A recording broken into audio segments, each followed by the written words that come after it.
Here I am showing the piece of wood that I'm going to use for the sword and the handle, as well as the drawing I did of the sword, the rough drawing. I'm not sure if this is the final look, but I needed something to kind of base everything off of for the moment. Here I'm cutting out the template for the crossguard. This will most likely act more as a placeholder than anything. I'm not sure if this is going to be the final look or not, but I needed something to kind of set on my outlines to see if I really liked the look that I was going for.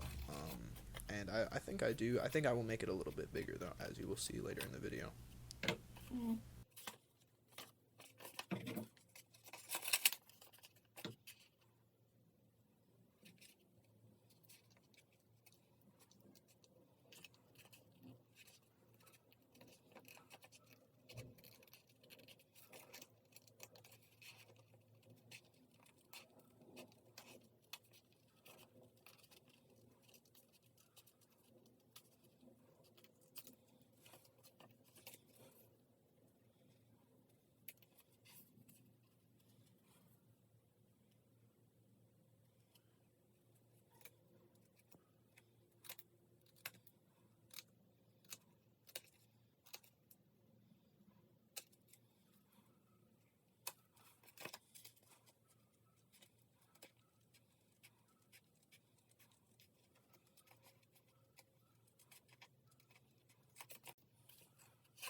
I kind of just recorded this part so that I could get a feel for the way the crossguard looks on the actual sword, obviously using the template as a placeholder for the crossguard. I think now that I'm like looking at it, I probably will make the crossguard a little bit bigger, just because I think the sword is very bulky in itself. It's like a 2-inch piece of walnut, and I think the crossguard could be a little beefier to kind of account for that. But obviously, I'm gonna do the blade first and then come back to the crossguard, so I have time to fix that if I really need to.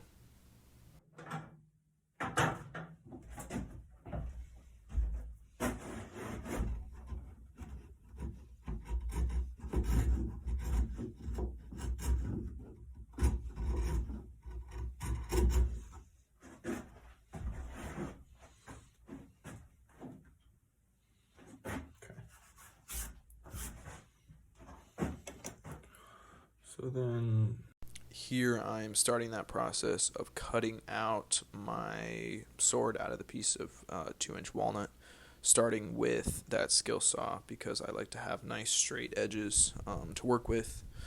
I then switch to the bandsaw for those corners that are curved and rounded because obviously you can't get a flat blade in there. And then I believe I use the bandsaw for the rest of the blade as well, just because it's a rounded blade. I drew it like that because I kind of wanted that shape, based partially off of Glamdring, which is a sword from The Lord of the Rings and The Hobbit that Gandalf uses. I liked the curved shape, but it wasn't curved enough for me, so I kind of expanded upon it and did my own thing, as well as switching the pommel and the crossguard, but you will see that later in the video.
now that I have finished using the skill saw to cut out the handle, I try to take the bandsaw and kind of carry those cuts over to the rest of the blade, trying to get a seamless curve. Obviously, the bandsaw is not the easy, or the handheld jigsaw, I mean, is not the easiest tool to use in such a way like that. But I leave it slightly large so that I can come back and file it to the exact lines that I have there drawn. Yeah, but then I just proceed to cut out the rest of the blade with the bandsaw. Jigsaw.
If you were wondering how I managed to use the jigsaw on my table without cutting into my table or messing up and bending my blade, I believe I stacked a couple blocks underneath the blade and then clamped the entire thing down so that it would not shake on me as I was cutting. This worked surprisingly well, actually, and I found that it was a pretty effective way to just raise the entire thing by like an inch, 2 inches, so that I would not kind of hit the tip of the jigsaw on my table and bend it and mess up the rest of my cuts.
With this final piece cut out, that is the end of the video. Make sure to like and subscribe.